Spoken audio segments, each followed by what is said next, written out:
Okay, so my name is Bobby. I am in a long-term recovery. Just about 3.5 years clean, no drugs. I started using it at 14. I started right with heroin. I started right with a syringe. First time with my father. Immediately was a daily user. Living in Massachusetts with my dad, we were in a lot of trouble.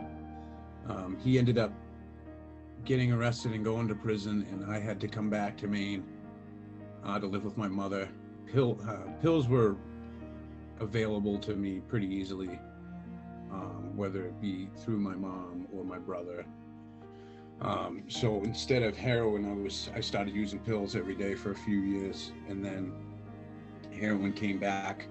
I've been to prison 3 times, using in jail, using in prison. Things got pretty bad when I had to ask my mother to help me get into a detox.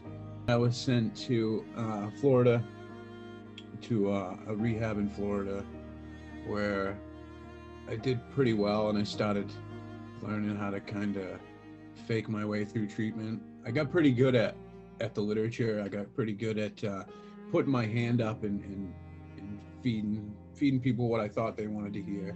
And when I came through, the chief of police from Sanford was in there and just really wanted to help me. He wanted me to get on Suboxone, and that he would personally pay for it, because he didn't want me to die. I was doing pretty well, and I would go to take my urine tests, and I would come up completely clean, with no Suboxone in my system. So they thought I was selling it. So I wasn't on probation anymore, so there was nobody chasing me.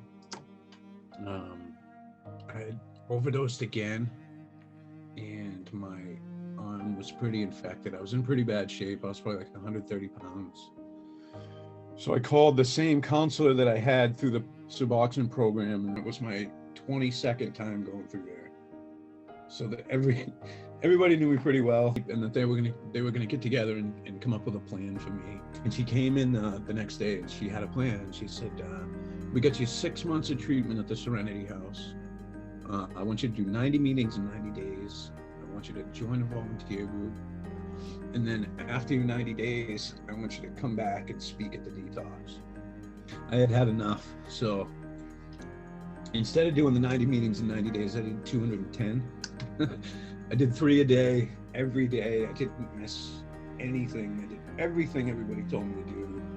I joined a group called Bridging the Gap, who goes into the detox every Saturday, and they give, they let you know no matter where you land after detox, you could go to California and we'll find you a sober contact. I got a sponsor right away. I went through the 12 steps. I took 2 other guys through the 12 steps. Service work works better for me. So I kept going to Milestone and asking for a job for 8 months. I'm about to move out in 2 weeks, but I've been on the property since I started. So I think working in that place shows me like what would happen if I go back. I think working there has been a big part of me staying sober. So what this looks like now is 3.5 years clean. I'm getting married. I peer support specialist, arcane trainer. Moving into my own house in 2 weeks, which I never thought would happen. Haven't had a license in 10 years.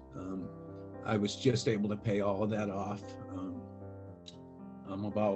I just got to take the test. I can have the license back. It's pretty awesome that I can take somebody who was just as bad as me or worse and help them get into detox, help them get into treatment and sober living. And it seemed impossible in the beginning for me. Yeah, it seemed like this was so far away.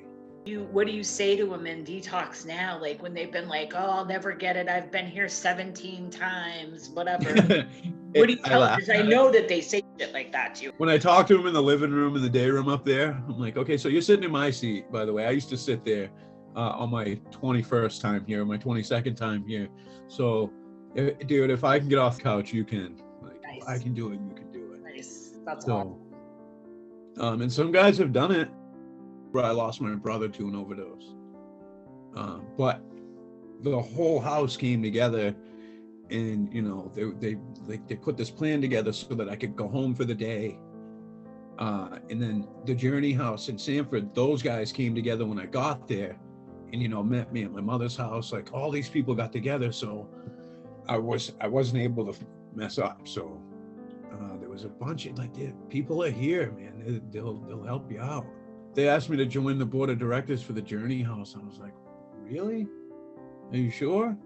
So then when I sat in on the first meeting and I didn't feel like I fit in, and the guy Rob was like, that's why we want you. Yeah. Because you know things that we don't. Instead of doing meditation and all that other stuff, I draw. Right. So I can sit down with a sketch pad for about 10 hours and just listen to music and draw. So I was asked to do some portraits of people who either helped with homelessness or helped in recovery who have passed away. And I was asked if I would be willing to do a poster of Jesse Harvey, and that's how I ended up on the board of directors for the Journey House. You're getting married and all that. What is that looking like? How's that going? And I'm going to move in 2 weeks. That's amazing. We're pretty stoked. So, That's awesome. And I'm not scared of getting married. We don't lie, we don't cheat. Everything's real. It's normal. So I do like a mentorship now. Yeah. Where I'll meet with guys once or twice a week, and I'll do one guy at a time.